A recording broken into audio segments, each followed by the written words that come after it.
Hello, awesome people. I hope that you are having an amazing day today.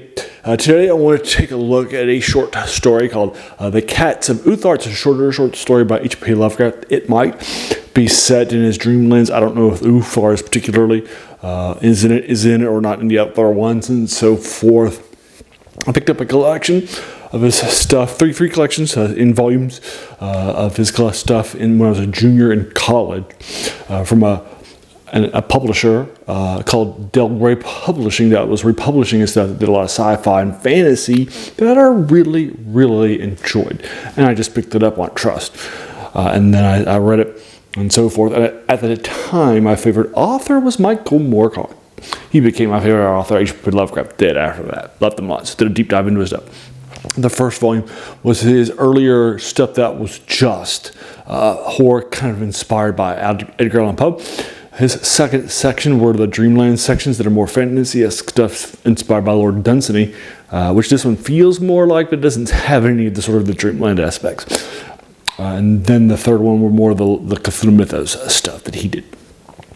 All right, so there you are. So I read all those recollections. This one was in the second collection, but I haven't gone back in to read it and such for a while. Thought it would be nice. I had a few minutes, so I didn't have time to do a deeper dive into one of the things yesterday when I was doing my read for the day. So I decided to just go ahead and knock this out because I saw it was pretty short, just a few pages long. It probably took me like 10 minutes for me to read it yesterday for the second time for you folks. Again, this is called The Cats of Ulthar. As a reminder, my reviews are spoiler free, so I won't be doing a deeper dive into it, but since it's so short, you probably wouldn't want me to anyway and ruin these things.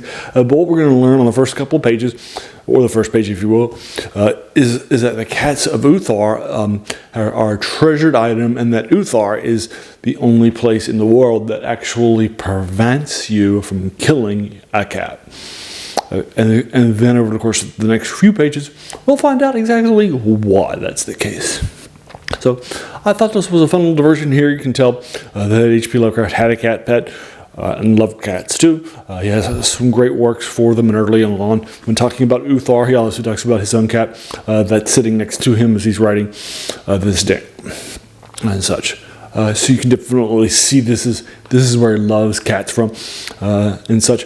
So I like that. You can get that sort of a world building from the real life stuff too. It might be set in the Dreamlands. I don't know where Ulthar is, but I don't think it's necessarily in the Cthulhu Mythos. There's no shout-outs like Nyarlathotep or the Necronomicon and that sort of thing. So this is definitely, it feels a little more fantasy than horror in a case. And it's set more in the past than it is in the future or the current day. Right.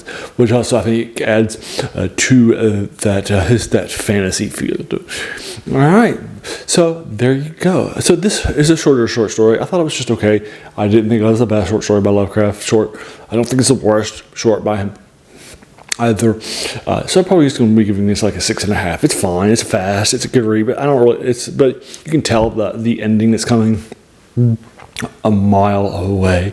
As soon as something happens, you can definitely tell it. So you can definitely see it coming. It doesn't have this. Lovecraft was typically known for his surprise endings, even for fantasy stuff like this. And it just doesn't really feel. And it's a nice little visitation, but he probably spends a little bit too much time with the Purplish Prose too. So 6.5 is what I'm giving it overall out of 10 for you folks. But your mileage may vary, right? Your opinions may totally vary, right? I'm just a fan. Yours might totally vary. So let me know what your thought about are in the comments below. If you've read this, and if not, I'll link it to you online where I read it, in case you're interested in checking it out. And then also let me know what your thoughts are. If you agree or disagree with my 6.5 out of 10, let's talk about that too.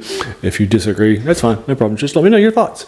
All right, so there you are. So I want to thank you so very much for taking some time out of your day and investing and watching my video, right? Because we all have so many things that are happening in our lives and we're pulled in so many different directions. So the fact that you spend this time with me, that's incredibly humbling. I really do appreciate it so much. If you like this video, why not hit the subscribe button, the like button, the bell icon if you're feeling frisky to be notified of my videos, and then also let your friends know, Cthulhu Mythos fans, right? Lovecraft fans, horror fans, science fiction fans, or in this case, fantasy fans of those sorts of things, right? And such. Let them watch this video. I appreciate that so much. And then, this channel is named The Worst Thing About New Books. It's a quote by a French philosopher, Jacques Joubert, who said that the worst thing about them was that they kept us from reading the old ones, right? I saw this is definitely an older thing for you folks. Right, and it's a sign of something we might have forgotten about, but by a popular author. So that's the passion of this channel, unlocking those sorts of things. All right, so there you are. Thanks again, and have an amazing day.